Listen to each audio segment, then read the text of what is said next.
So hello everyone, welcome back to Vyas IAS. So अभी तक हम लोगों ने प्रोडक्शन पॉसिबिलिटी फ्रंटियर में कुछ चीज़ें देख ली थी कि जैसे कि प्रोडक्शन पॉसिबिलिटी फ्रंटियर क्या है, हमने इसमें अजम्पशंस क्या लेके चली हैं कि हम 2 इकोनॉमिक गुड्स लेके चलते हैं। ठीक है, उसके अलावा हमने प्रॉपर्टीज़ ऑफ पीपीएफ देखी थी। ठीक है, कि क्या प्रॉपर्टीज़ हैं, पीपीएफ डाउनवर्ड स्लोपिंग है, कॉन्केव शेप्ड है, अजम्पशंस हम लोगों ने देखी थी। स्केड्यूल के साथ साथ हमने इसमें ग्राफ देखा था कि ग्राफ कैसा बनता है इसका।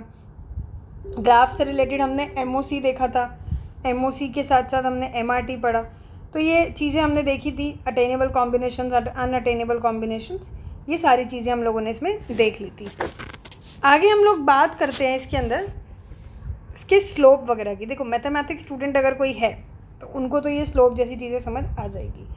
हो सकता है जो नॉन मैथ्स वाले बैकग्राउंड है उनको थोड़ा सा स्लोप जैसी चीज़ें नहीं समझ आए, बट कोई दिक्कत नहीं है। स्लोप बेसिकली आप ऐसे मान लीजिए कि आपको नॉर्मली एमआरटी भी पता है तो उससे भी काम चला सकते हैं। बस मैथ्स के टर्म्स में अगर मैं बताऊं कि बच्चों को समझ आ जाए कि अच्छा यार मैथ्स में हमने ये पढ़ा था, ये वही चीज़ें हैं जो मैम बता रही है। ठीक है, तो अभी हम लोग देख लेते हैं कि पीपीएफ और एमआरटी क्या है, क्या मतलब क्या मैथ्स का जो मैं बोल दूँ वो क्या है। उस बार देखने के लिए जैसे कि ये या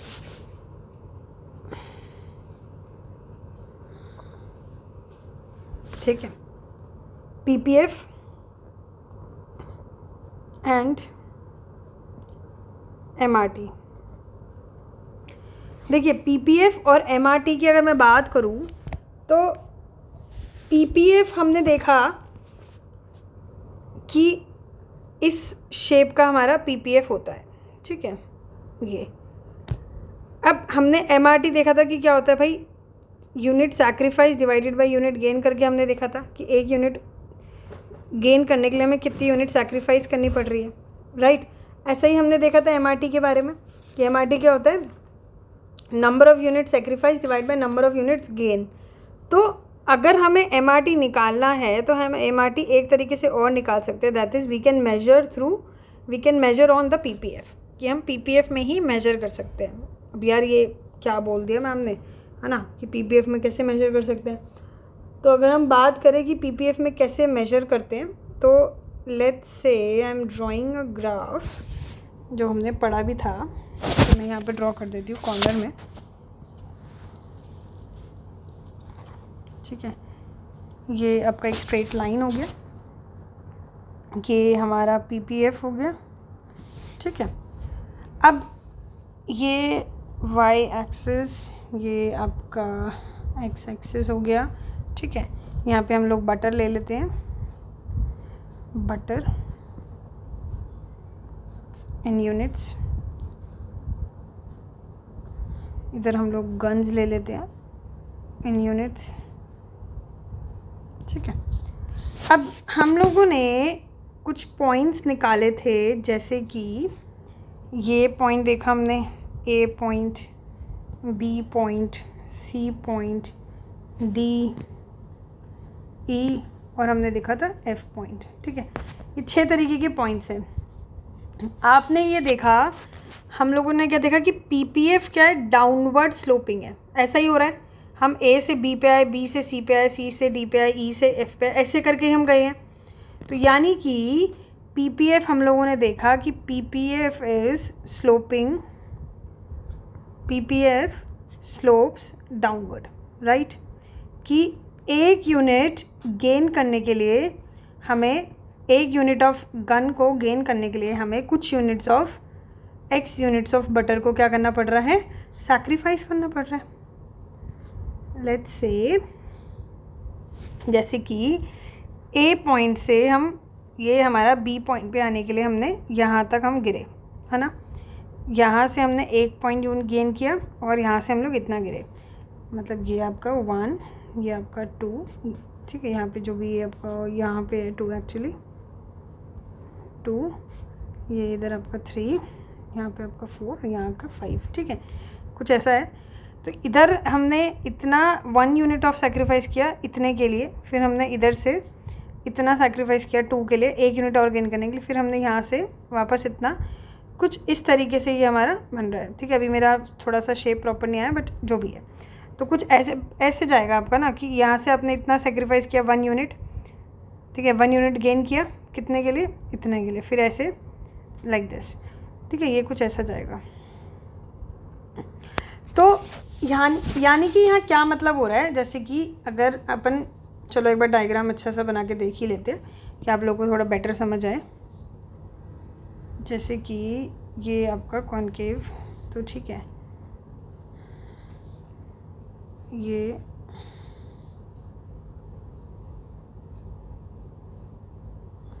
ओके, ये आपका ग्राफ था। लेट्स से हम एक बार इसको ड्रॉ करके देखते हैं कि किस तरीके से वो आएगा। जस्ट अ सेकेंड, ठीक है, ये हमारा आया। अब हमने देखा कि बटर की जब हमारी 1 यूनिट थी, ये हमारा बटर 1 है, इस पॉइंट पे, ये तो हमारा ए पॉइंट यहाँ आया एक, ठीक है, ये तो आपको पता है। बटर 1 पे हमारा ये इतना पॉइंट बी यहाँ आ रहा था, ठीक है, इतना हमने सैक्रिफाइस किया फॉर 1 यूनिट ऑफ बटर, ठीक है। दूसरी चीज़, मतलब एक गन बनाने के लिए हमने एक्स्ट्रा इतना सैक्रिफाइस किया। दूसरा पॉइंट हमारा इस तरीके से आया कि इतना सैक्रिफाइस, मतलब इतना नीचे हम आए फॉर पॉइंट सी, ठीक है, यहाँ पे अपना आया पॉइंट सी, ये हमारा हुआ यहाँ पे पॉइंट नंबर 2, ठीक है। फिर हम वापस थोड़ा सा और नीचे आए, यहाँ पे आके यही हो रहा था। ग्राफ के अकॉर्डिंग आप ड्रॉ करेंगे ना तो आपको समझ आएगी ये चीज़ें, मतलब यहीं पे आएगा ये पॉइंट 3 नंबर का, ठीक है। फिर हम लोग थोड़ा और नीचे जाएंगे, थोड़ा सैक्रिफाइस किया, थोड़ा गेन किया, कुछ इस प्रकार से आपका 4 पॉइंट आएगा, ठीक है। फिर अगेन हमारा कुछ ऐसा गया, ये हमारा आया 0.5, और फिर हम यहाँ पे आके फाइनल रुक जाएंगे EF, ठीक है, समझ आया। तो यानी कि यहाँ पे क्या हो रहा है ना, कि जैसे आप देखेंगे कि जो let's say for example D और E के बीच की अगर मैं बात करूँ, किस किस पॉइंट्स की बात करें, D और E की, तो यहाँ पे आपको पता है D और E पॉइंट के बीच में MRT क्या होगा कि कितनी यूनिट्स हमने सैक्रिफाइस करी है फॉर कितनी यूनिट्स हमने गेन किया। तो सैक्रिफाइस कितनी यूनिट्स हो रही है, मान लेते हैं ये पॉइंट H है, सैक्रिफाइस कितनी कर रही है आप गन्स को, सैक्रिफाइस यहाँ पे हमने सैक्रिफाइस कितना किया DH, और गेन कितना किया आपने, ये अपन ने गेन किया 1 बटर को, है ना, यही हुआ DH/HE। देखिए ये हमारी जो टेबल थी, अपने यहाँ पे क्या किया, बटर को गेन कर रहे हैं अपन, और अपन सैक्रिफाइस किसको कर रहे हैं, गन को कर रहे हैं, राइट। तो बटर अपॉन गेन गन होगा।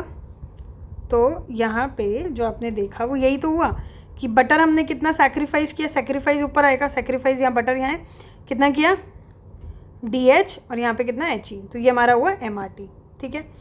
इसी तरह जैसे आप E और F के बीच में देखो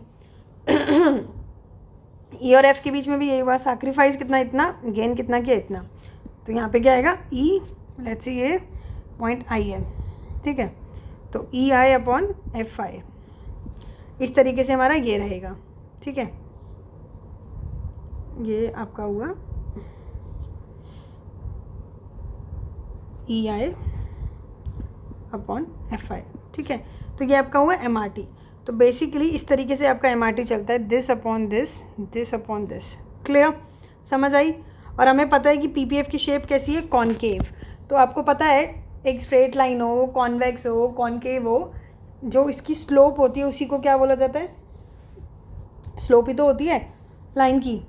तो यहाँ पे जो स्लोप आपका रहेगा PPF का, वो क्या है यहाँ पे, इसका मतलब MRT तो हुआ, स्लोप क्या होता है, सैक्रिफाइस अपॉन गेन हुआ, और वो यहाँ पे क्या है हमारा MRT। तो यानी कि स्लोप ऑफ PPF क्या होता है, MRT। एंड सिंस आपको पता है कि स्लोप ऑफ PPF कैसा है, कॉनकेव शेप है। कॉनकेव शेप का मतलब क्या है कि MRT क्या हो रहा है, इंक्रीज हो रहा है, that is slope of the PPF, that is concave shape increases as we move from point A to G। Point A से G पे अपन जब जा रहे हैं, यानी कि जैसे जैसे अपन नीचे आ रहे हैं वैसे वैसे क्या हो रहा है, स्लोप क्या हो रहा है, इंक्रीज हो रहा है, ठीक है। MRT is moving downward along the graph. मैंने आपको बोला था यार ज़रूरी नहीं है कि PPC हमेशा कॉनकेव ही हो। Of course there is a possibility कि PPF की शेप कैसी रहे, स्ट्रेट लाइन रहे। अब स्ट्रेट लाइन कब होगा, अब ऐसे तो नहीं समझ आएगा, तो देखो स्ट्रेट लाइन की अगर मैं बात करूँ कि क्या PPF B a straight line, देखो पॉसिबिलिटी तो है, यस। अब बात आती है कैसे, ठीक है। अभी तक हम लोगों ने ये देखा कि हमारा जो PPF है वो कॉनकेव शेप्ड है। क्यों है? क्योंकि MOC इंक्रीजिंग है। MOC क्यों इंक्रीजिंग होता है? क्योंकि जैसे ही एक यूनिट की मतलब एक गुड की प्रोडक्शन से अपन दूसरी यूनिट की प्रोडक्शन पे जा रहे हैं तो प्रोडक्शन उसकी जो एफिशिएंसी है वो गिर रही है। एफिशिएंसी डिक्रीजेज जब अपन X गुड से Y गुड की तरफ जा रहे हैं। क्यों? क्योंकि हमने ये अज्यूम किया हुआ है कि रिसोर्सेज आर सारे के सारे इक्वली एफिशिएंट नहीं होते सारी चीज़ बनाने में, राइट। हमने जब अजम्पशंस पढ़ी थी तो हमने ये देखी थी कि resources are not equally efficient. हो सकता है आप लोग भूल गए होंगे। अगर देखो सारे रिसोर्सेज इक्वली एक जैसे एफिशिएंट होंगे फिर तो आप यार सेम तरीके के गुड्स बना लोगे ना, मतलब फिर तो MOC इंक्रीजिंग होगा ही नहीं, क्योंकि गुड्स सारे एफिशिएंसी नहीं है एक जैसी सबकी। ये देखिए resources are not equally efficient in production of all the products, so resources are transfer from one production to another, तो प्रोडक्टिविटी डिक्रीजेज। इसी वजह से ही तो MOC इंक्रीजिंग आ रहा था। बट अगर मैं कह रही हूँ कि भाई अगर मान लो कि efficiency, let's say for example कि सारे गुड्स की एफिशिएंसी कांस्टेंट है या एक जैसी है, ठीक है। अगर मैं ये बोल देती हूँ कि सारे गुड्स की एफिशिएंसी एक जैसी, मान लो मेरे को गन बनाने में भी इतना ही टाइम लग रहा है, इतना ही मेहनत लग रहा है, इतना ही सब कुछ सेम लग रहा है जितना मुझे बटर बनाने में लग रहा है, फिर तो यार ऑफकोर्स ही बात है MRT कांस्टेंट ही आएगा ना। MRT MOC कभी भी इंक्रीजिंग आएगा ही नहीं, वो तो सेम हो जाएगा, कांस्टेंट हो जाएगा। तो यानी कि उस केस में तो क्या हो जाएगा यार हमारा कि जितनी हम सैक्रिफाइस कर रहे हैं उतनी ही यूनिट गेन हो रही है। एक यूनिट कम की तो एक ही यूनिट मुझे लगानी पड़ रही है। क्यों? क्योंकि मैं एफिशिएंसी मेरी सब में सेम है, कोई भी मुझसे काम करा लो। तो वहाँ पे MOC का जो ग्राफ होगा रादर देन जो हमने MOC निकाला था गन्स और बटर के केस में, जब अपन यहाँ पे लेट्स से 20 और 0 बना रहे हैं तो यहाँ पे अपन 1 गिरा रहे हैं तो यहाँ पे भी फिर 1 गिरेगा, 2 बना रहे हैं तो फिर 1 ही गिरेगा। तो उस केस में फिर MOC 1 हो जाएगा। समझ आ रही बात? तो यहाँ पे एफिशिएंसी की अगर बात करें, अगर हम अज्यूम कर लें कि 1 है बराबर है, तो उस केस में क्या होगा, हमारा PPC स्ट्रेट लाइन हो जाएगा। ठीक है, so PPC can be a straight line. अब क्या PPC स्ट्रेट लाइन होगा? Yes, PPC can be a straight line. कब होगा? That is if we assume MRT is constant. अगर हम ये अज्यूम करते हैं MRT कांस्टेंट है, MRT कब कांस्टेंट होगा? That is when same amount of commodity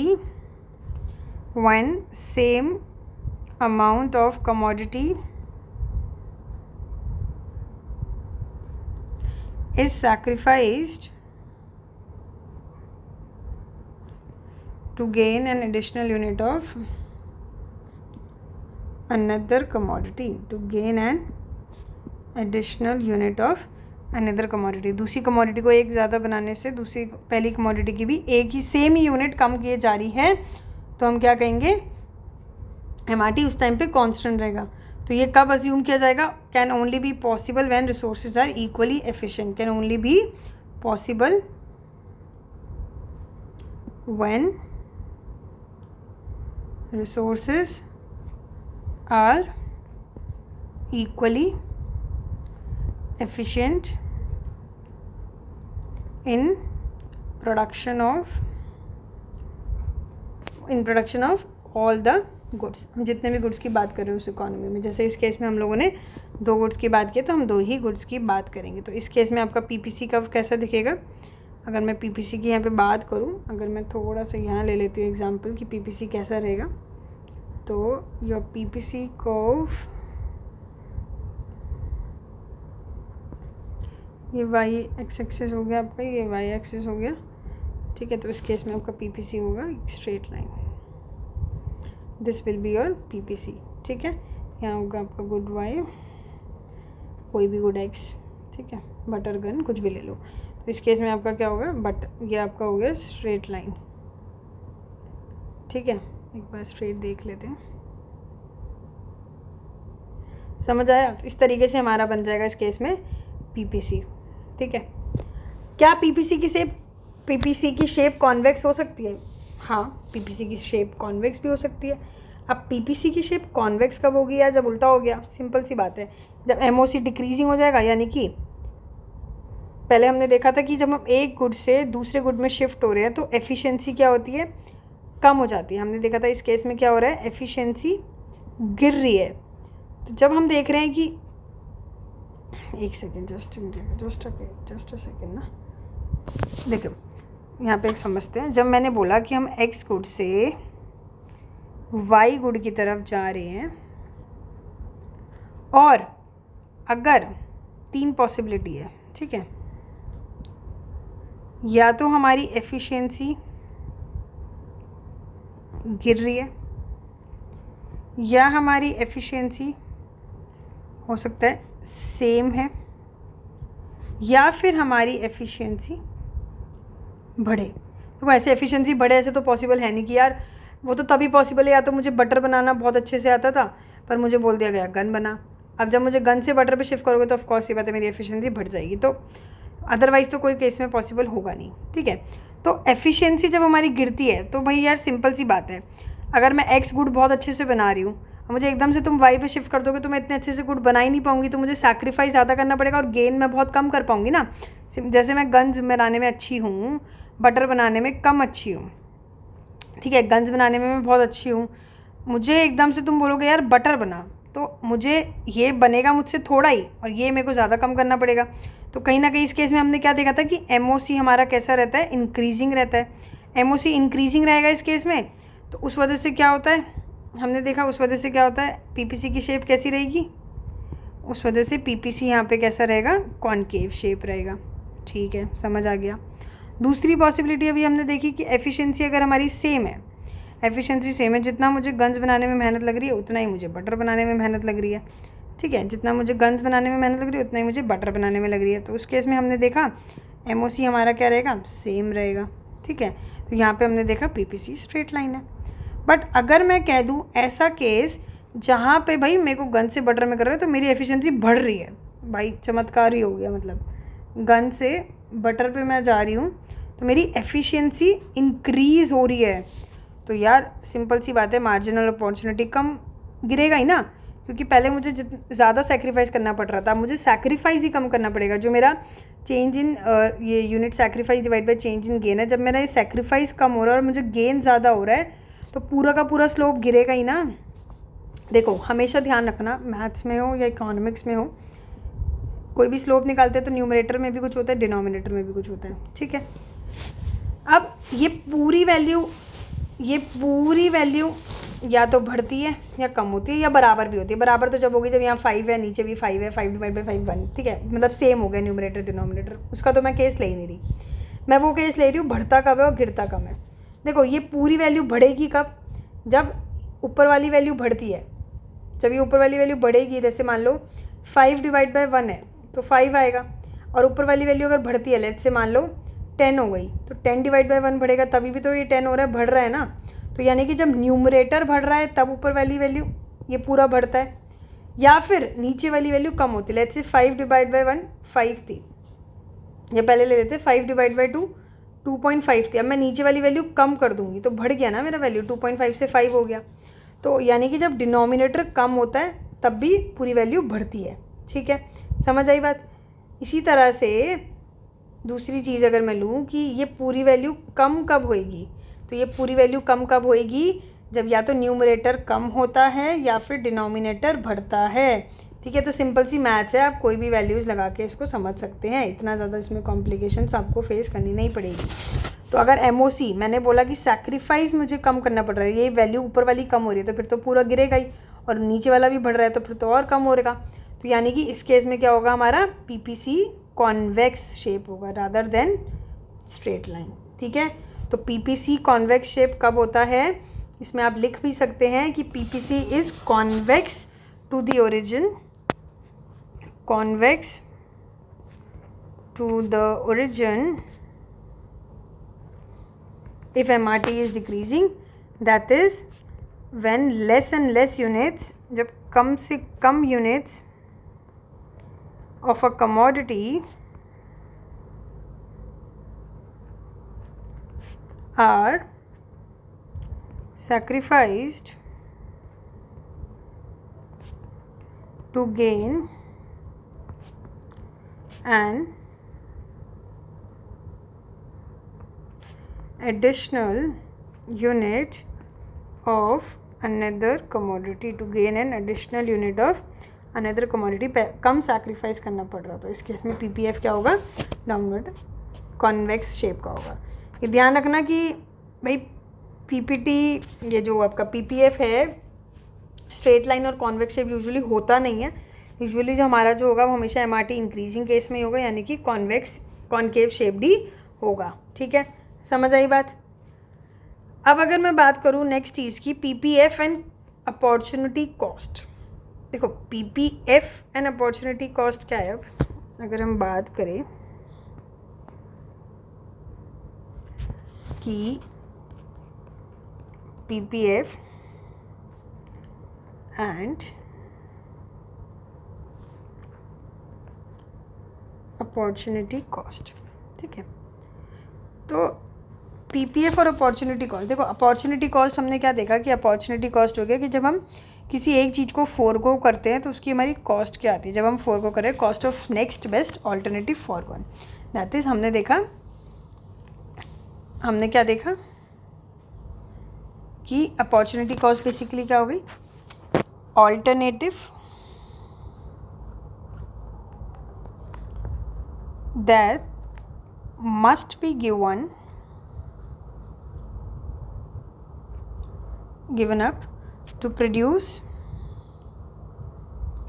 that product, जो हम छोड़ रहे हैं जिसको, ठीक है।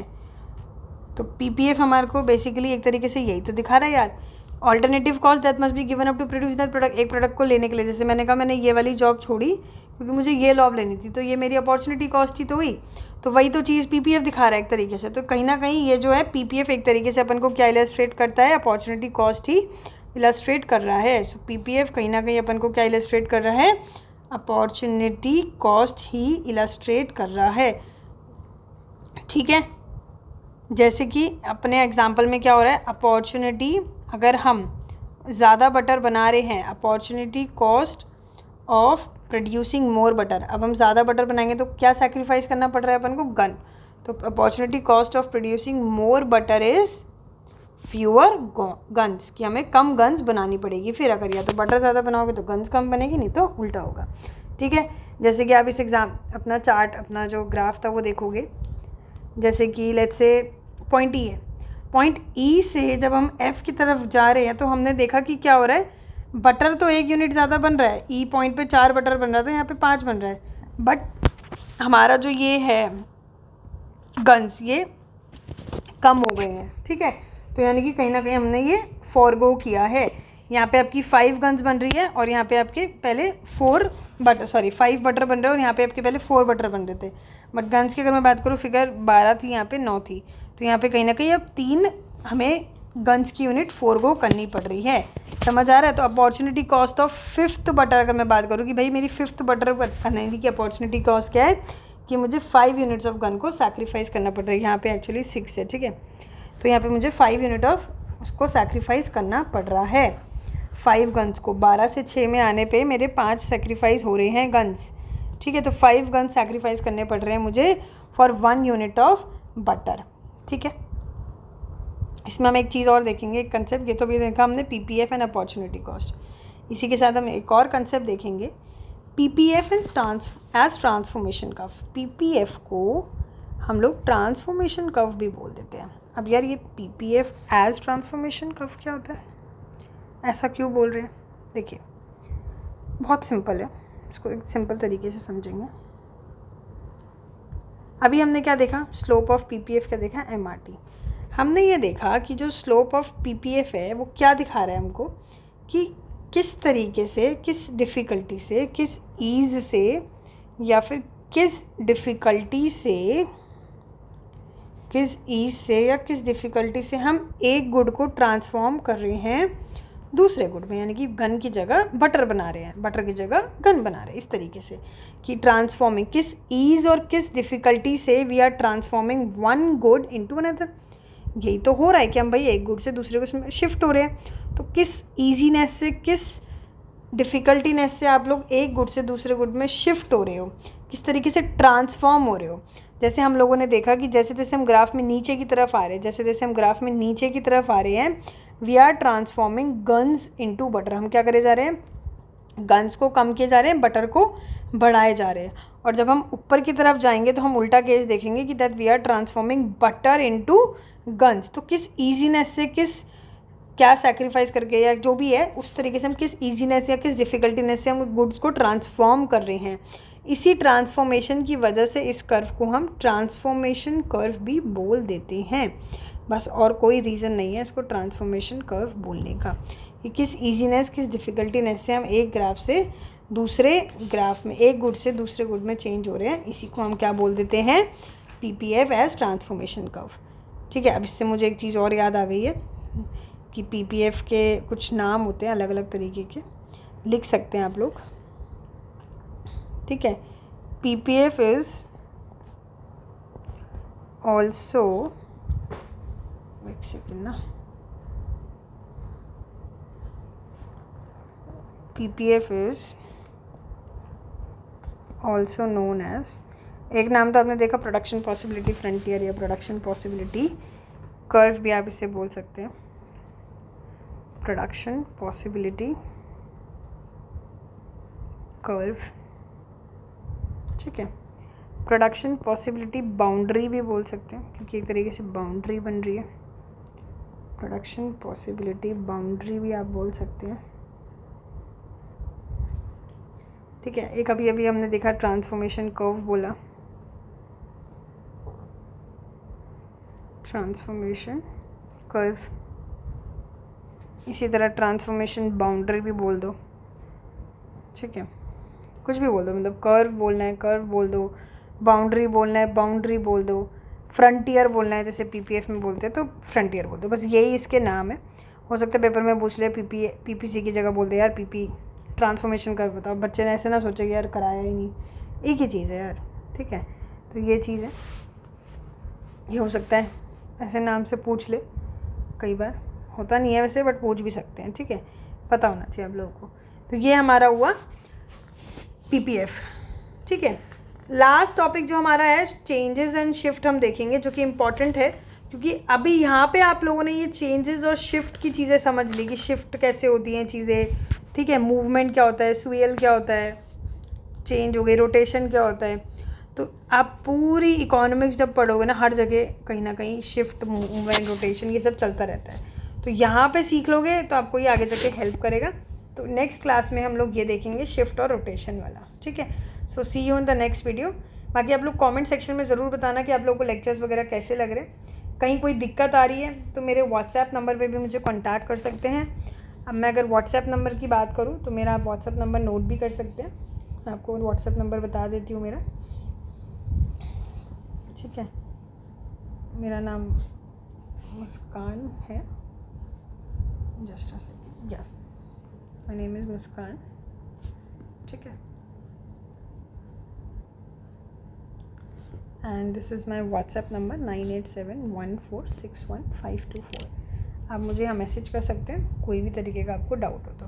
So thank you so much for watching this video.